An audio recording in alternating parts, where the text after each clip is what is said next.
Bismillahirrahmanirrahim.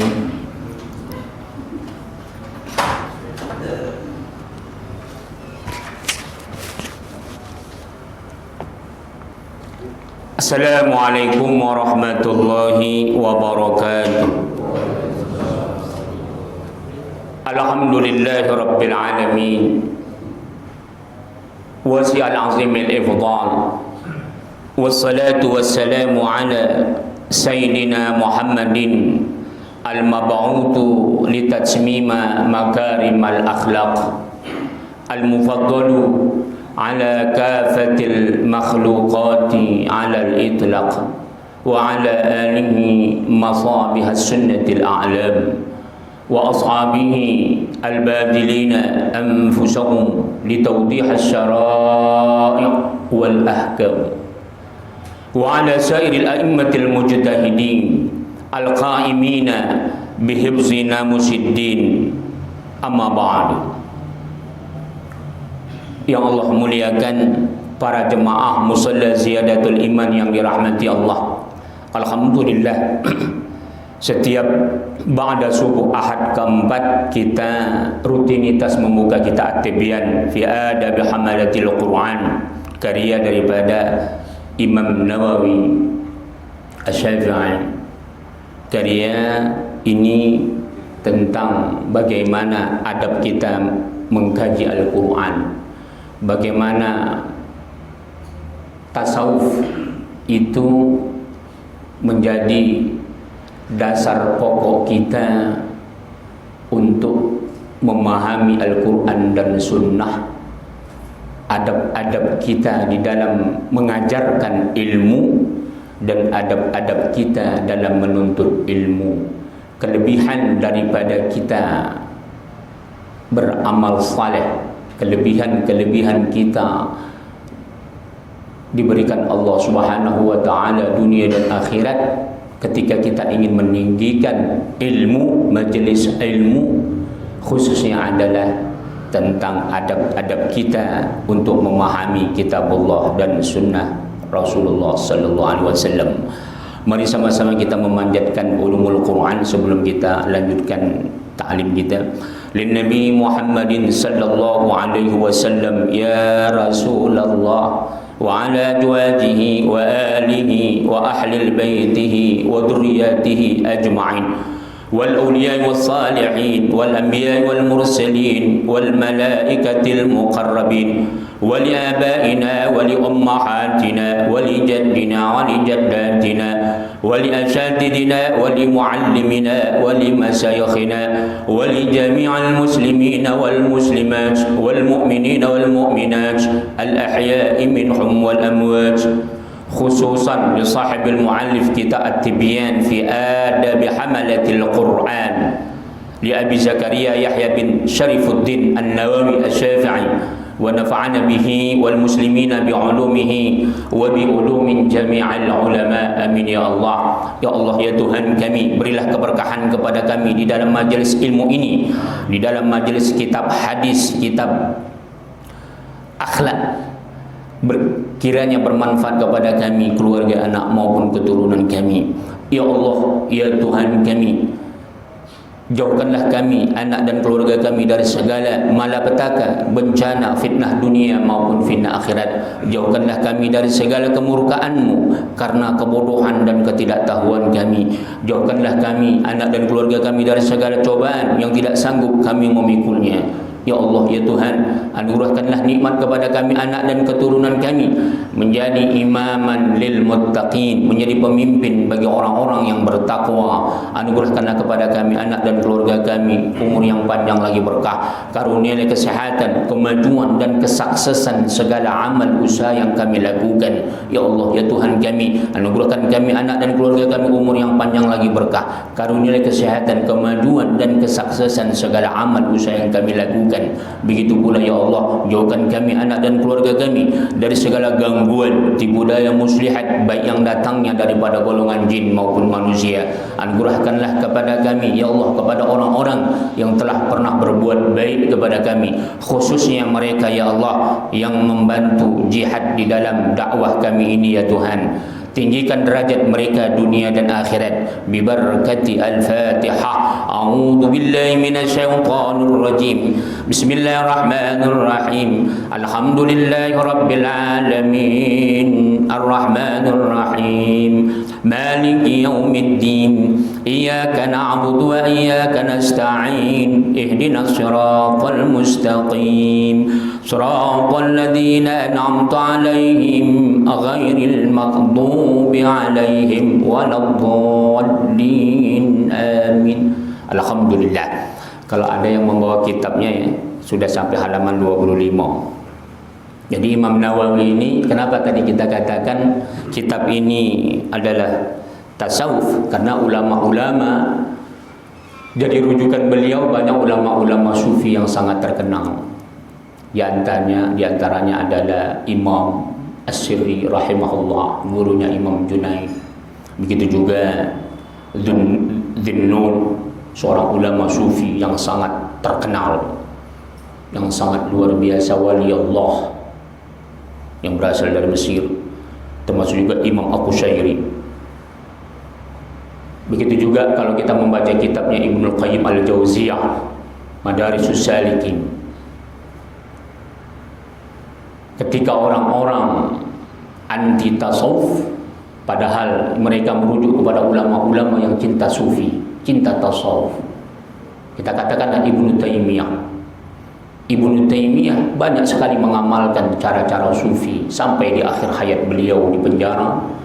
Bahkan beliau dikuburkan di perkuburan ulama-ulama sufi. Begitu juga Ibnu Qayyim Jauziyah yang kita katakan tadi, kitabnya Madarijus Salikin. Beliau banyak mengutip ulama-ulama sufi. Ketika ada orang-orang sekarang yang anti tasawuf, mereka memakai istilah tazkiyatun nafs. Ajarannya Ibnul Qayyim, padahal Ibnul Qayyim merujuk kepada ulama-ulama sufi, termasuk Imam Junaid, dia rujuk Imam Qushairi dan sebagainya. Silahkan lihat kitab aslinya. Udah, contoh yang sederhana dalam modern ini, kita katakanlah, mohon maaf, ulama Muhammadiyah, kita katakan ormas Muhammadiyah anti sufi, tetapi Buya Hamka menuliskan, memiliki karya tasawuf modern. Apakah ada tasawuf modern? Itu hanya istilah beliau saja. Istilah yang dia angkat dalam tulisannya tak lain tak bukan adalah seluruhnya daripada ulama-ulama sufi yang sudah 1000 tahun, 700 tahun, 800 tahun yang lalu. Jadi orang-orang yang anti sufi, mereka secara batin, secara amaliyah banyak mengamalkan amalan-amalan sufi tanpa mereka sadari, sengaja ataupun tidak. Sengaja ataupun tidak, mereka mengamalkan ajaran-ajaran ulama sufi. Lisan mereka mengkafirkan, lisan mereka membantah, tapi tak bisa mereka menolak itu. Begitu juga terkenal Muhammadiyah anti tasawuf, anti sufi. Tapi ketua umumnya dulu pernah seorang sufi, ya. Setelah Kiai Fakhruddin. Jadi tidak bisa kita mengingkari karena sufi itu adalah memang bersih, bersumber daripada wahyu Allah.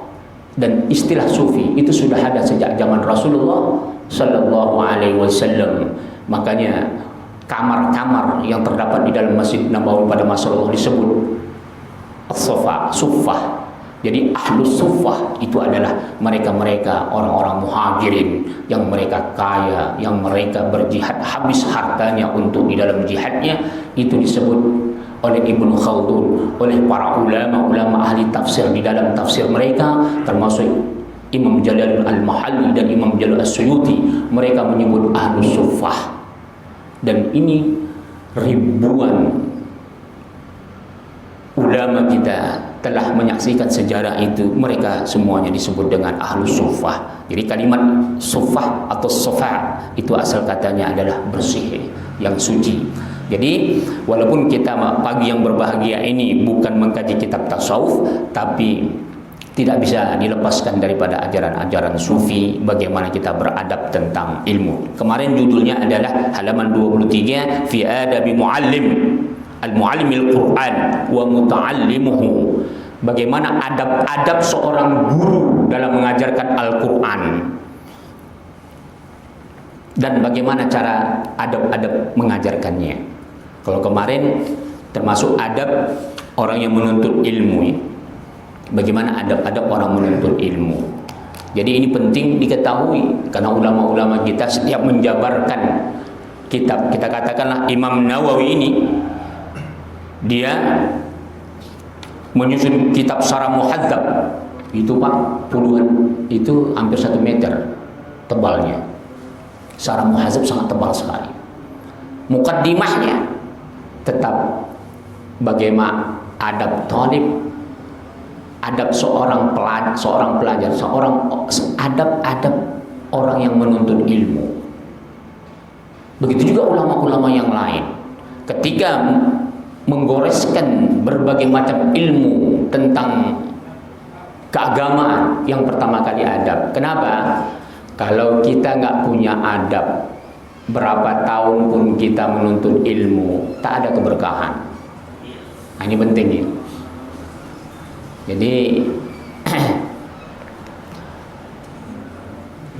Jadi jangan heran kalau kita nanti temukan ada orang-orang yang bertahun-tahun duduk di majelis ilmu, tak berkesan di akalnya, tak berkesan di hatinya, tak ada kesannya. Yang berkesan apa? Ya sudah, memori saja. Habis taklim minum teh manis umpamanya. Jadi keberkahan itu lebih tinggi daripada sebanyak apapun ilmu yang kita gaji. Begitu juga seorang alim yang mengajarkan ilmu, kalau dia tidak beradab, itu nggak bertahan lama itu, Pak. Seorang alim yang mengajarkan ilmu, nggak susah kita melihat ikhlas atau tak ikhlasnya, nggak perlu kita nilai. Nanti akan waktu yang menilainya. Dia bertahan atau tidak. Sebaliknya kita gitu juga. Seorang talabul ilm, ikhlas nggak ikhlasnya kita nggak boleh menilai. Tapi nanti akan masing-masing, yang dulunya istiqomah nggak jadi istiqomah, yang dulunya rajin nggak malas. Jadi nanti akan tergeser sendiri dengan masa. Itu dia. Jadi kita sudah sampai halaman ke-24, sedikit kita ulang. Apa kata Dunnun? Wa an Dunnun rahimahullah.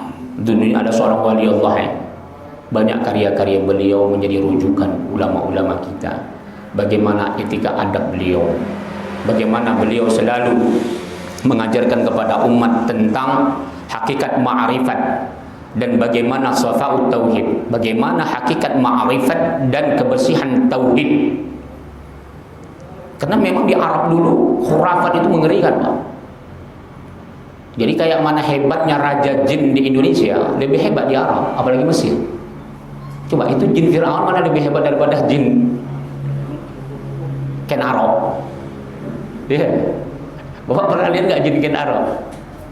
Ken Dedes, Tunggul Ametung. Kita katakan Raja Sriwijaya, dia pasti punya khadam. Mana lebih hebat jinnya Fir'aun daripada jin Raja Sriwijaya?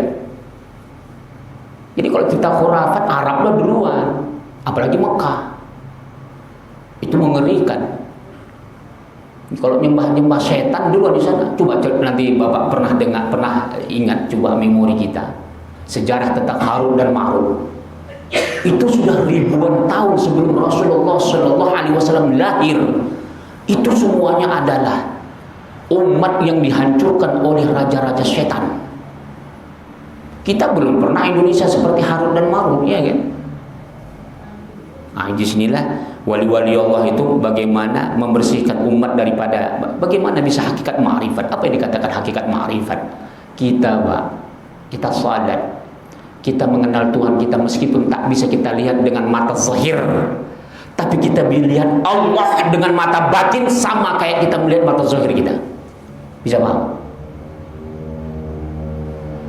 Keyakinan mata kita melihat benda itu sama dengan keyakinan mata batin kita melihat Allah yang tak terlihat dengan mata zahir. Sehingga nyawa pun bisa kita pertaruhkan demi Allah. Tapi itu tak bisa teruji kalau kita tak pernah taklim, tak pernah solat, ya kan?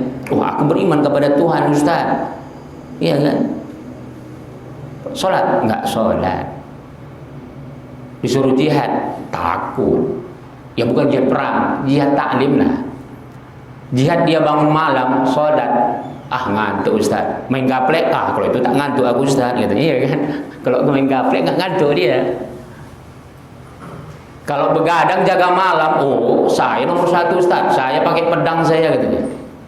Tapi kalau taklim lagi PSBB gini, ya kan, tak berani dia jaga pakai pedang.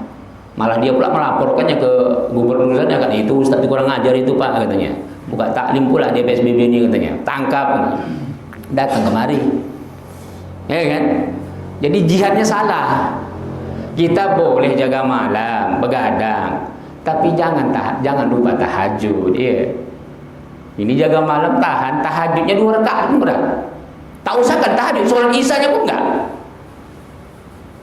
Main gaplek, main judi tahan sampai pagi, ya kan? Gaji taklim 1 jam, setengah jam, 15 menit, aduh berat kali Ustaz itu.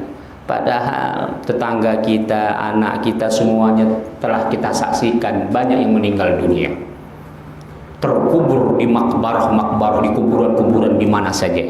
Kenapa kita tidak bisa mengambil ibrah apa yang mereka bawa? Dari orang yang paling belangsak sampai orang yang paling kaya, apakah ada yang mereka bawa? Tak ada, kecuali amal saleh. Jadi ma'rifat tadi itu adalah bagaimana batin kita yakin. Kalau kita sudah yakin majelis ilmu ini adalah benteng hidup kita, itu berarti ma'rifat kita sudah tajam. Lebih berharga majelis ilmu kita daripada majelis begadang malam kita. Kalau kita sudah yakin itu, maka itu adalah salah satu tanda ma'rifat kita sudah mulai jernih, dan terus dia bertingkat, gitu ya. Wa an Dhinnun rahimahullah, apa kata Dhinnun? Qala thalatun min alamatil ikhlas. Kata beliau ada 3 tanda-tanda ciri-ciri ikhlas. Pertama, istiwa'ul madah wa dham minal 'ammah. Sama saja dia dipuji atau dicela secara umum. Jadi kita kan senang dipuji, kalau dicela orang benci kan kita kan. Ada nggak orang lebih suka dicela daripada dipuji? Nggak juga. Jadi kita mau dipuji orang, mau dicaci maki orang sama saja. Tapi bukan berarti kita membiarkan caci maki orang, kita harus luruskan. Ya kan, kita harus luruskan.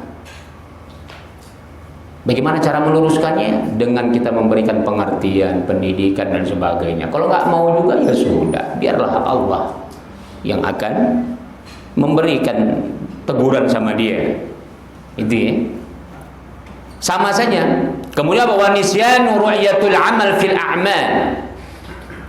Kita harus melupakan bagaimana pandangan kita terhadap amal seluruh perbuatan kita. Kita lupakan perbuatan baik kita. Jangan kita ingat-ingat. Kita lupakan. Belum kita ingat, boleh sekedar hanya untuk tarbiyah kepada anak, kepada orang-orang tertentu. Nah, dulu bapak masih kecil suka bangun malam sholat, padahal belum balik. Maka engkau nak, sudah sebesar ini nggak pantas kalau kamu berat bangun malam. Itu boleh kita ceritakan supaya semangat dia. Oh, begitu ya, ayahku dulu masih kecil belum balik saja bangun malam dia. Masa saya sudah segede ini nggak bisa bangun malam? Ya. Jadi ada untuk tarbiyah itu boleh. Itu kedua ya. Kemudian wa iqtida'u thawabul a'mal fil akhirah. Semata-mata perbuatan kita memang untuk mengharapkan ganjaran di akhirat, bukan di dunia. Ini kata Dhinnun. Itu yang lalu ya. Kemudian kita terus ke Fudail bin Iyad radhiyallahu anhu. Qala tarkul amal li ajli nas riya. Apa kata Al-Fudail bin Iyad radhiyallahu anhu? Ini seorang wali Allah juga. Meninggalkan perbuatan baik karena manusia itu namanya riya. Karena ada orang nggak mau lah, aku sudah bakwan, asik di sindir orang tuh aku cari muka katanya. Akhirnya nggak mau disedekah bakwan. Ini ria juga namanya. Gara-gara makian orang nggak mau dia sedekah. Pertama rajin dia sedekah. Gara-gara dimaki orang, disindir orang, itu cari mukanya itu katanya. Akhirnya dia nggak mau sedekah bakwan lagi. Cari mukanya Ustaz tuh katanya. Tak mau dia ngajar lagi. Itu ria namanya. Jadi harus kita lawan. Kita semata-mata karena Allah, siapapun yang memaki kita, jangan pedulikan. Nanti Allah akan proses dia sendiri. Ya. Kita cukup Rabbuna yahdihi, Allah berikan dia hidayah. Ketika dia tak mau mendapat hidayah, Allah akan ngasih sama dia hidayah nanti. Dua hidayah itu. Kalau nggak hidayah yang baik, hidayah yang buruk sama dia. Ya. Tentang hidayah sudah selalu saya ulang-ulang. Pertama akal. Yang kedua wahyu. Wahyu itu ada dua. Yang ketiga rasul. Ya. Baru ulama, rasul sama ulama. Kemudian termasuk taufik, surga dan neraka. Kita mau pilih hidayah yang mana? Hidayah surga atau hidayah neraka? Nauzubillah, jangan sampai ke neraka. Itu ya. Apa yang saya bilang tadi, wahyu itu ada dua, mutalawin dan ghairu mutalawin. Yang mutalawin adalah Al-Quran, yang ghairu mutalawin adalah kalam Rasulullah, sabda Nabi Muhammad sallallahu alaihi wasallam, hadis-hadis Rasulullah. Itu disebut wahyu. Wa ma yantiqu 'anil hawa in huwa illa wahyu yuha. Tidak ada yang dituturkan, yang diucapkan oleh Rasulullah itu melainkan wahyu Allah. Itu dia ya. Jadi tarkul amal li ajlin nasr ya. Jadi nggak boleh kita nggak maulah aku bersedekah katanya. Karena siapa? Karena tetangga. Itu ria namanya. Bayangkan. Jadi kita dipuji pun jangan mau, jangan sampai kita gara-gara dipuji kita juga lengah. Artinya gara-gara dipuji kita baru berbuat, kalau nggak dipuji kita tidak berbuat. Kemudian apa? Wal amalu li ajlin nas syirik. Beramal karena orang-orang, karena manusia, syirik. Jadi syirik itu bukan hanya mendoain Tuhan saja. Makanya kenapa qul huwallahu ahad itu disebut surat Al-Ikhlas. Padahal isinya qul huwallahu ahad. Katakanlah Allah itu esa. Qul, katakan ya Muhammad kepada umatmu, Allah ahad, Allah itu esa. Allahus samad. Hanya kepada Allah kita bergantung, bukan kepada manusia. Makanya inti ikhlas itu surat Al-Ikhlas itu ada berbagai macam level. Ikhlas itu pertama bersih daripada kesyirikan. Kedua bersih daripada sebab makhluk. Makanya dikatakan kata Rasulullah syirkul asghar. Syirik paling kecil itu adalah karena manusia, riya. Allah as-samad. Lam yalid wa lam yulad. Allah tak beranak dan tak pula diberanakkan. Itu artinya ikhlas. Jadi jangan sampai kita katakan Allah ahad, Allah esa, tapi kita masih juga meminta kepada dukun. Masih juga kita percaya dengan khurafat-khurafat. Gimana ini? Ini hari apa hari ini? Oh, hari Ahad. Kayaknya langkahku kalau hari Ahad tak baik. Kenapa? Aku lahir hari Ahad katanya. Lain pula ya. Iya kan? Ada orang gitu, kalau lahir dia hari apa, hari itu dia nggak mau keluar, takut dia. Astagfirullahaladzim. Ada hari-hari tertentu. Aku nggak boleh makan buah ini. Kenapa? Nanti gatal-gatal badanku katanya. Kenapa? Kalau aku makan buah ini ilmu kebalku hilang katanya. Itu lain pula itu. Jadi hati-hati itu ya. Lam yalid wa lam yulad wa lam yakul lahu kufuwan ahad. Jadi tak ada yang setara dengan Allah. Semata-mata karena Allah. Bagaimana kita bisa as-safa'ut tauhid? Bisa bagaimana caranya? Kita bisa membersihkan tauhid. Jadi kalau tadi kita sebut tentang hakikat ma'rifat. Jadi kalau Imam Junaid mengatakan la yablughul 'abdu, seorang hamba itu tidak akan bisa sampai ila haqiqatil ma'rifah, kepada hakikat ma'rifat, wa safa'it tauhid, dan dia tidak akan bisa mencapai kebersihan tauhid hatta ya'bural ahwal wal maqamat, sampai dia harus bisa mengaplikasikan ahwal dan makomnya. Apa ahwal itu? Amal soleh, membersihkan jiwanya, membersihkan hati. Amal soleh membersihkan roh, jiwa, nafs. Jadi nafsu kita itu nanti bisa berubah-ubah, Pak. Bisa nafsul amarah, bisa nafsul mutmainnah, bisa nafsul lawamah, bisa nafsul mulhamah. Jadi yang pada orang yang sering kita temukan itu kan nafsul amarah terus. Nafsul mutmainnahnya susah. Apa nafsul amarah? Nafsu binatang. Asik marah aja hatinya. Asik benci aja. Asik mencari kesalahan orang aja hatinya. Itu nafsul amarah itu. Jadi ini jangan dipelihara. Kalau kita pelihara bahaya. Akan rusak kita. Bukan hanya mental roh kita yang rusak, fisik kita pun bisa rusak. Jadi berapa banyak orang yang sakit jantung itu bukan karena salah makan dia. Iya. Kita periksa, oh bapak jantungan ini, kayaknya bapak banyak makan lemak ya, makan gulai, makan santan, makan daging. Oh iya dokter ya. Padahal sebenarnya dia selalu asik direpetin, asik dimarahin istrinya, stres dia. Ya. Jadi ada orang sakit jantung gara-gara nggak tahan repetan istrinya. Ada juga gara-gara problem hidup. Sudah nggak sholat, cari uang tak dapat-dapat, kena corona, dipecat lagi dari pekerjaannya, akhirnya jantungan. Jadi sakit itu bukan semata-mata karena salah makan. Kalau gara-gara daging, orang Arab makan daging semua. Lebih banyak dia orang tuh makan daging dari kita, ya kan? Kalau kita biasa makan jeroan, makan ceker ayam. Di Arab jeroan ceker ayam tak dimakan orang tuh. Iya kan? Jadi apa kata Imam Junaid tadi? Bagaimana kita bisa mencapai hakikat ma'rifat dan kebersihan tauhid? Tadi dia amal saleh, membersihkan roh. Jadi nafsu amarah kita harus kita pendam. Dengan apa?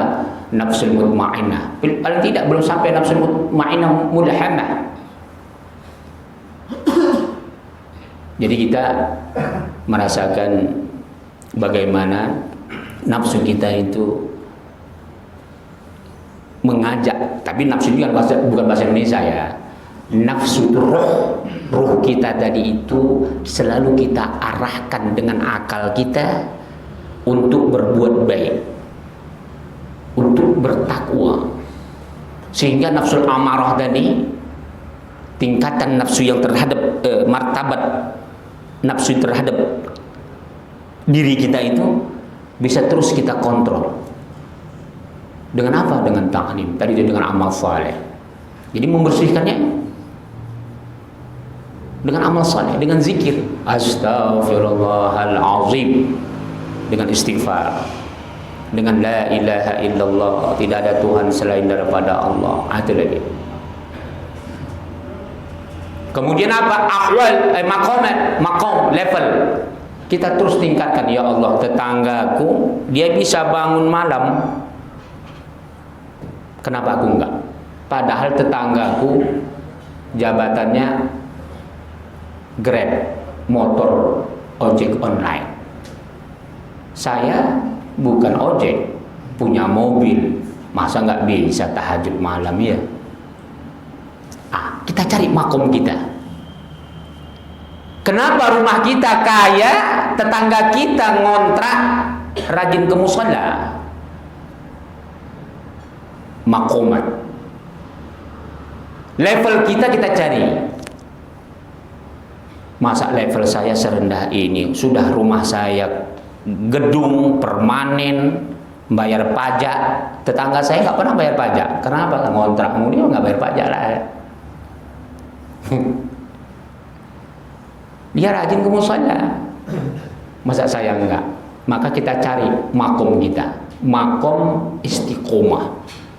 Jangan sampai istiqomah tetangga kita yang susah makan lebih tinggi daripada makom kita yang sudah diberikan Allah nikmat kekayaan.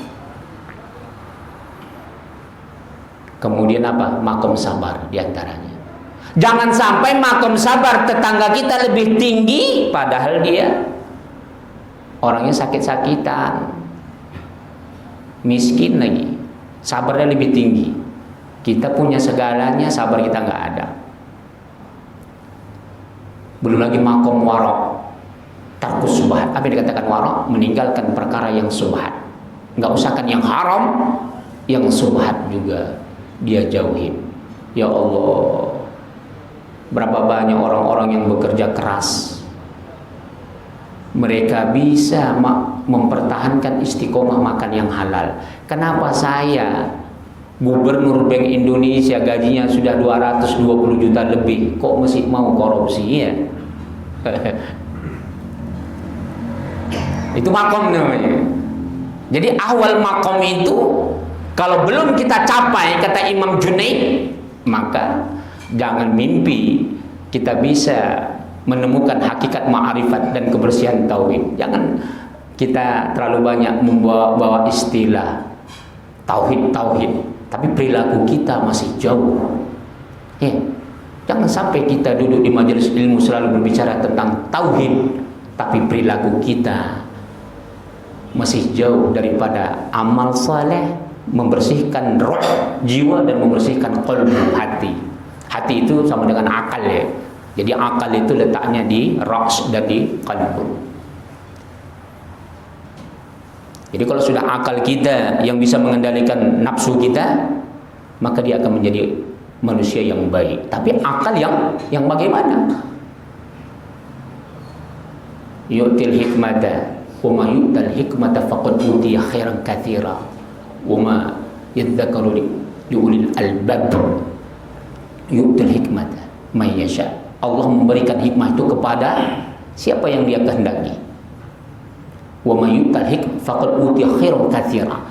Barang siapa yang dia memperoleh hikmah, kata Allah, dia akan banyak menemukan kebaikan-kebaikan yang luar biasa. Dan tidak ada diberikan hikmah itu kecuali orang yang menggunakan akalnya. Apa itu? Lubun. Itulah dia. Pikiran kita, hati kita selalu dekat kepada Allah. Terutama apa? Bagaimana kita bisa dekat dengan Allah kalau kita nggak pernah ta'lim? Bagaimana kita bisa mengerti salat kalau tidak berilmu? Bagaimana kita bisa mengerti hakikat sedekah kita kalau kita tidak berilmu? Bagaimana kita tahu membedakan antara perkara dunia dan perkara akhirat kalau kita nggak berilmu? Kita kan lebih bangga kalau anak kita mengejar dunianya.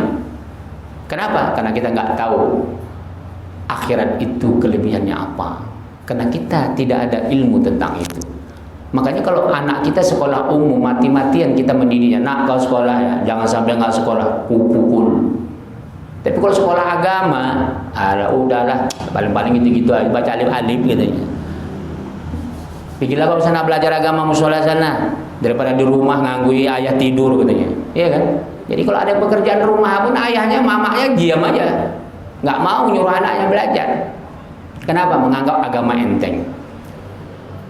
La antum asyaddu rahbatan fi sudurihim bi annahum qaum la yafqahun. Apa kata Allah? Kenapa engkau meremehkan agama? Kenapa engkau meremehkan sekolah agama? Karena engkau bodoh tentang ilmu agama. Kamu anggap ilmu dunia itu membahagiakan, padahal tidak. Jangan sampai kita mati, anak kita tak tahu nyolatkan kita. Jangan sampai kita mati, nggak bisa anak kita mendoakan kita. Main game dia kita mati, Pak. Iya. Karena dari kecil kita kasih dia handphone. Bikin nak sana main handphone, padahal baru umur 3 tahun, 4 tahun. Berisik kali lu di rumah. Nih handphone nih main.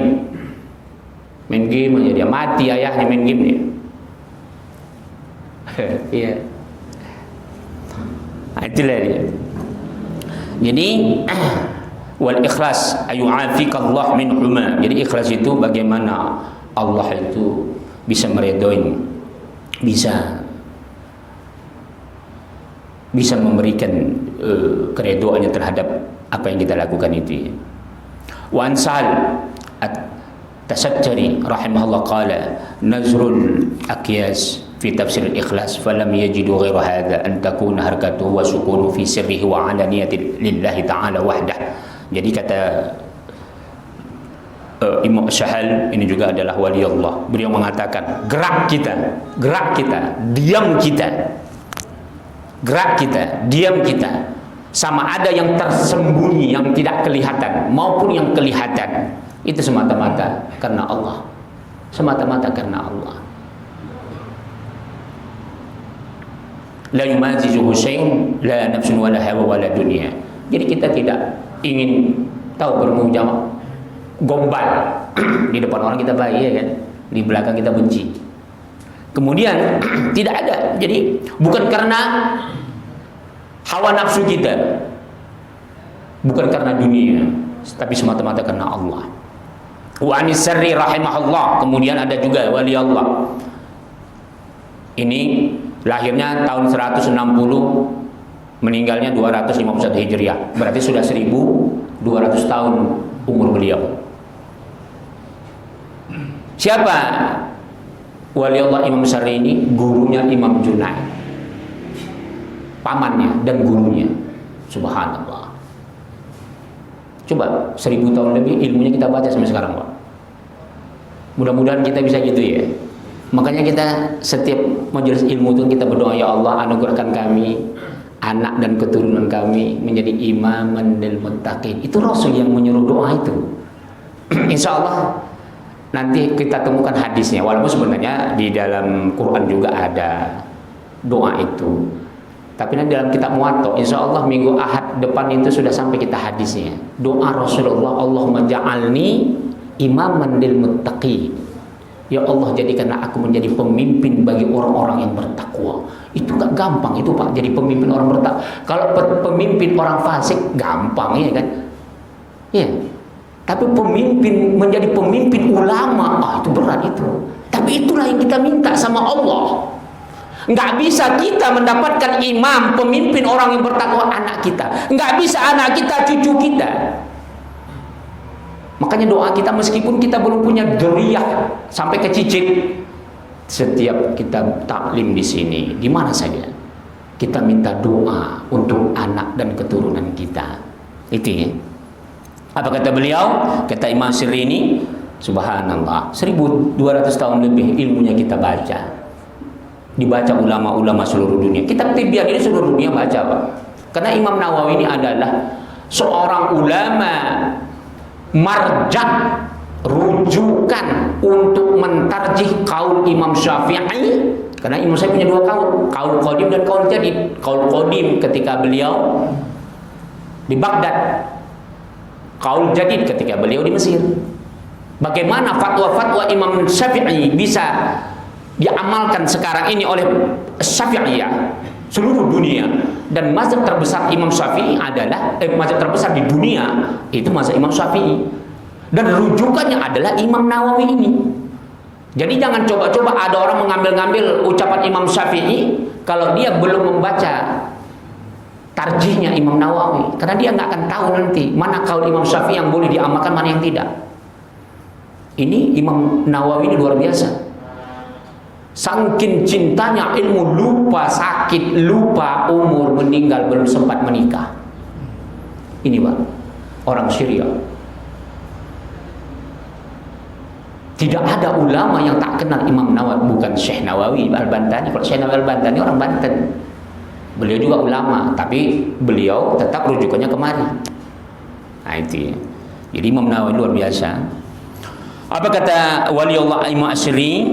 La ta'malu linnas syai'an. Jadi kita jangan melakukan amal itu karena apapun yang kita lakukan karena manusia. Wala tatruku lahum syai'an.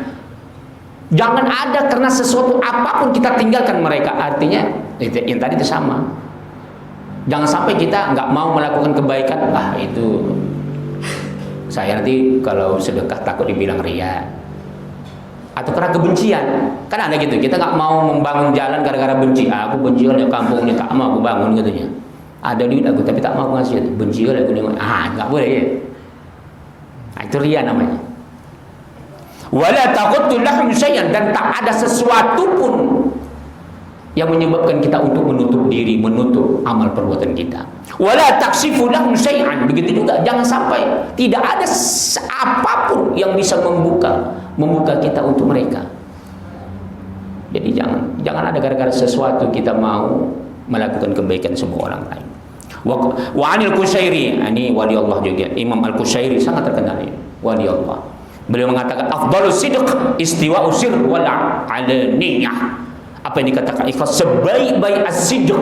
Sidq itu Pak, gelar sebutan orang yang syukur, ikhlas, yakinnya tinggi, Pak. Makanya Abu Bakar Siddiq, bayangkan ketika Rasulullah mengatakan aku baru dari langit Isra dan Mi'raj, Allah, zaman itu Pak, zaman sekarang saja kalau ada orang ngaku nggak akan percaya itu, apalagi zaman dahulu. Sekarang kita masih bisa berpikir pesawat bisa terbang, kapal selam bisa masuk dalam dasar laut, masih bisa kita korelasikan.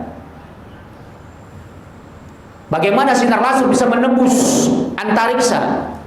Tapi dulu bagaimana Abu Bakar Siddiq meyakini sadaqta ya Rasulullah, aku percaya kau sampai ke rafraf Sidratul Muntaha, menemui Allah Rabbul Jalil. Bayangkan ketika itu orang-orang kafir Quraisy, mana orang gila, masa bisa dari Mekah ke Palestina dalam satu malam, berjalan kaki aja berminggu-minggu, belum lagi ke langit sampai ke Sidratul Muntaha. Kalau bukan karena hakikat ma'rifat dan syafa'ut tauhid, kalau bukan ma'rifatnya dan kebersihan tauhidnya, tidak mungkin Abu Bakar Siddiq percaya dengan ucapan Rasulullah sallallahu alaihi wasallam. Jadi kita pun begitu.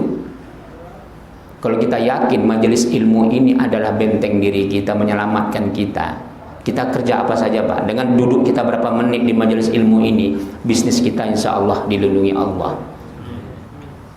Usaha istri kita, anak kita yang sekolah diberikan keberkahan karena kita sabar duduk di majelis ilmu Allah.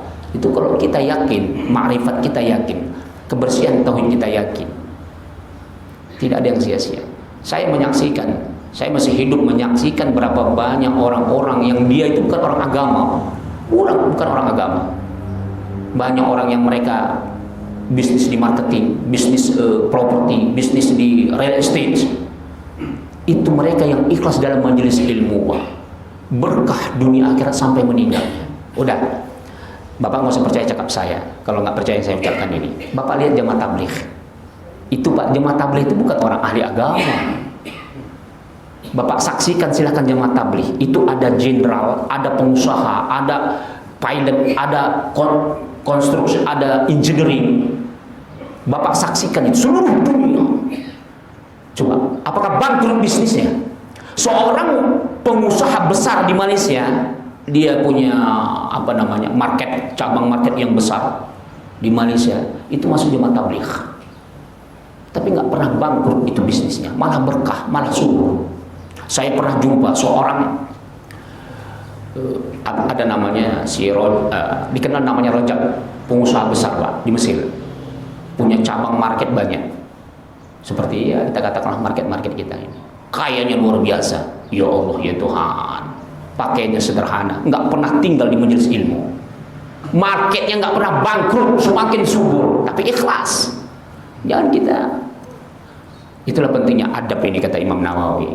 Jadi adab kita dalam majelis ilmu, adab kita terhadap guru dan sebagainya, itu akan meningkatkan martabat kita. Percayalah, itu sudah puluhan tahunnya. Sudah puluhan tahun majelis kita saksikan jamaah tabligh. Walaupun kita mungkin tidak setuju dengan cara mereka, makanya kita harus sabar. Mereka itu kan dakwahnya nggak banyak-banyak, tok-tok Mbak sholat jemaah ya, tak banyak-banyak. Habis itu fadilah ilmu, fadilah gosok gigi, fadilah sholat, itu saja yang diajarkan. Padahal pangkatnya jenderal, pangkatnya direktur, ada dokter, udah tingkat nasional. Saya jumpain baik dari luar negeri maupun dalam negeri sendiri. Itu orang-orang hebat semua perkara dunia. Coba Mayor Jenderal, lupa saya namanya, Mayor Jenderal Angkatan Laut, itu sekarang sibuk di dalam majelis tabligh. hanya memakai serban kemana-mana. Yang diajarkan gosok gigi, sholat berjemaah, sederhana. Tapi jangan anggap enteng. Keberkahan Allah itu dari mana saja. Sampai seekor semut yang kita tolong tenggelam pun ada keberkahan di situ. Sampai kata Rasulullah, kita membuang sampah sedikit pun di tengah jalan, itu adalah bahagian daripada keimanan. Keberkahan ada kalau kita karena Allah. Itu yang terakhir sebelum kita buka tanya jawab, kata Imam Syiri tadi apa? Jadi afdhalus sidq astiwa usir wal alaniyah, harus sama. Harus sama katanya as-sidq. Jadi sebaik-baik kejujuran, keikhlasan. Jadi sidq itu adalah di situ sudah syukur, di situ sudah ikhlas semuanya. Manusia yang sempurna itu dalam agama itu as-sidq, martabat sidq. Udah, istiwa usir. Sama ketika dia tidak kelihatan dengan dia al-adaniyah, kelihatan. Sama perbuatannya. Jangan sampai kita kalau kelihatan orang khusyuk kita sholat, tapi kalau kita sholat sendiri kemana-mana pikiran kita ya. Rumah kita yang sempit seolah-olah sebesar Ciracas ini, tak khusyuk kita. Tapi kalau di masjid khusyuk kita. Makanya kenapa sholat wajib itu disunahkan di masjid? Karena memang tingkat khusyuk kita lebih tinggi kalau kita beramai-ramai ketimbang di rumah. Kalau di rumah kan Allah Akbar, Allah, ya cepat saja ya kan, yang penting selesai. Tapi juga di masjid, oh, Allahu Akbar, pelan-pelan sedikit, ngangkat tangan itu dihitung kalau bisa berapa detik ya kan. Wallahu taala alam bisawab. Silakan kalau nggak kita teruskan. Fadl, ada pertanyaan? Waktu kita masih ada 1,5 jam lagi. Enggak. Bapak saya bilang gitu, aduh ini Ustaz lama kali, Ustaz udah lapar nih katanya. Fadl, silakan. Assalamualaikum.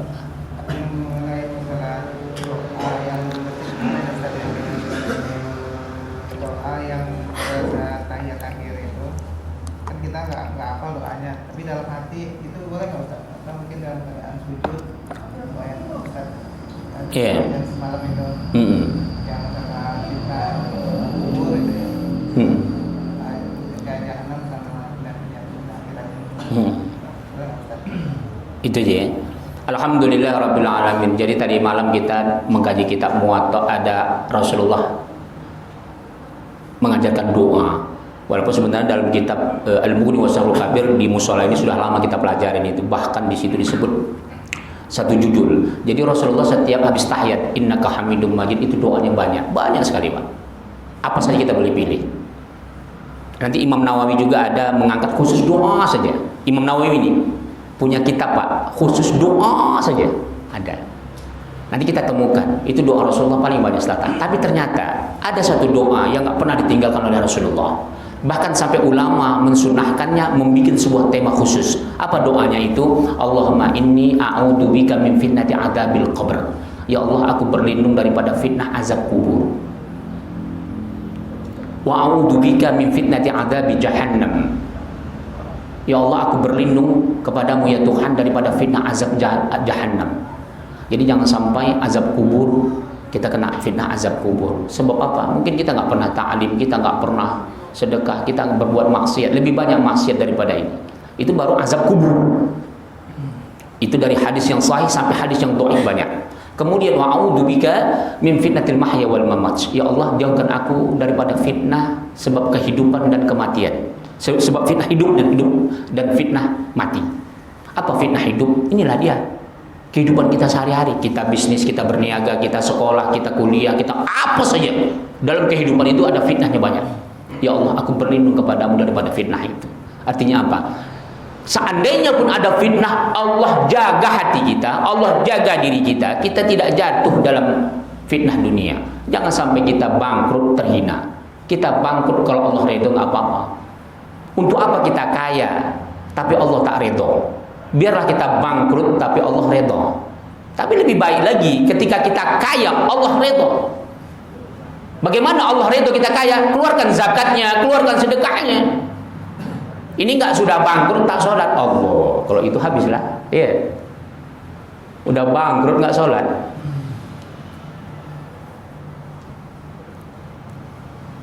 Fitnah kematian apa? Fitnah kematian, jangan sampai kita sakratul maut dalam kondisi nggak sholat.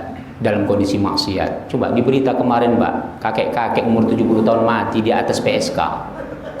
Allah, la ilaha illallah. Udah tua, mati lagi berzina. La ilaha illallah. Nauzubillah. Lagi kita korupsi, mati, Pak, belum sempat tobat. Nauzubillah. Itulah dia. Kenapa doa ini selalu dipanjatkan oleh Rasulullah? Sangat diutamakan dalam setiap sholat. Malah doa yang lain banyak. Yang terakhir, wa a'udzubika min fitnah al-masih dajjal. Ya Allah, jauhkanlah aku daripada fitnah al-masih dajjal. Padahal Rasulullah mengamalkannya menyuruh 1400 tahun yang lalu. Kenapa disebut al-masih dajjal? Apa maksudnya? Ini ada hakikat, ada qiyas. Kalau hakikatnya nanti itu ada alamatul qiyamatul kubra, ciri-ciri kiamat kubra al-masih dajjal. Apa yang dikatakan dajjal? Manusia pembohong. Jangan sampai aku, ya Allah, terjebak dengan guru yang menyesatkan. Jangan sampai aku belajar kepada guru yang menyesatkan diriku, ya Tuhan. Jangan sampai aku terfitnah, ya Allah, gara-gara anakku belajar kepada guru yang salah. Kan banyak orang menganggap gurunya soleh, padahal sesat. Iya. Diajarkannya ilmu kanuragan, mengatasnamakan Allah.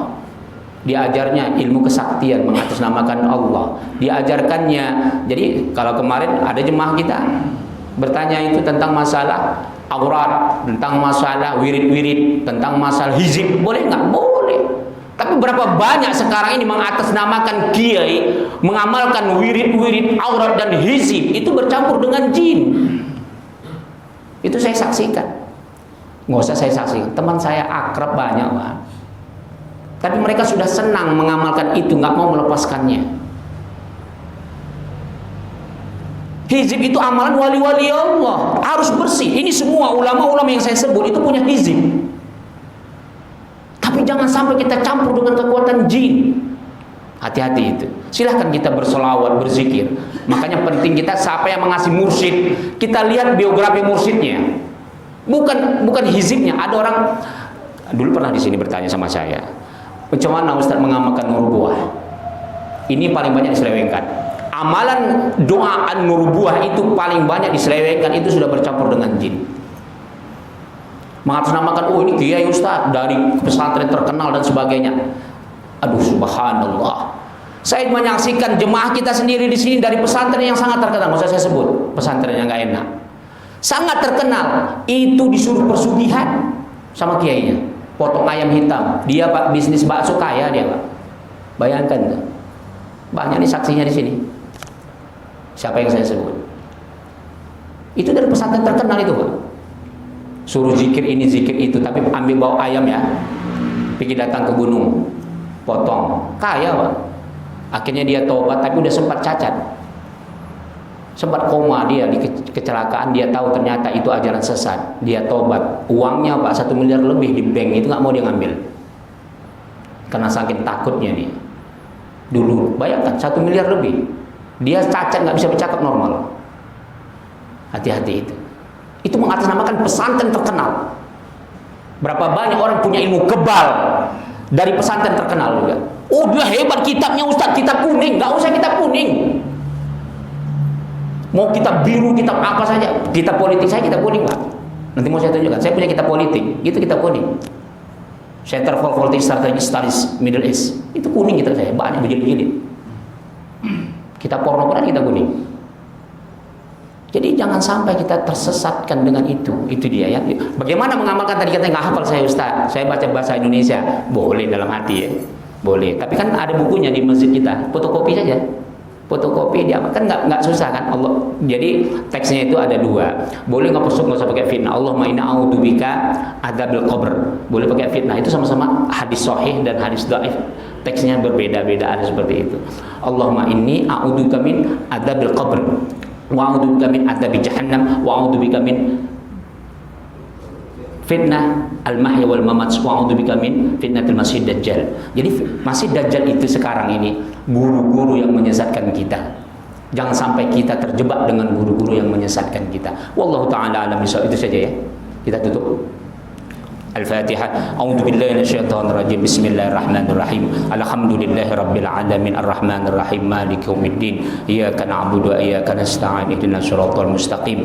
Shiratal ladzina an'amta 'alaihim ghairil maghdubi 'alaihim waladdallin. Amin. A'udzu billahi minasyaitonir rajim. Bismillahirrahmanirrahim. Allahumma ij'al hadzal majlis barakatan wa mubarakah wa ba'id 'alaina fitnatan minad dunya wal akhirah. Walhamdulillahi rabbil alamin. Assalamualaikum warahmatullahi wabarakatuh. Boleh, insyaallah. Syukran.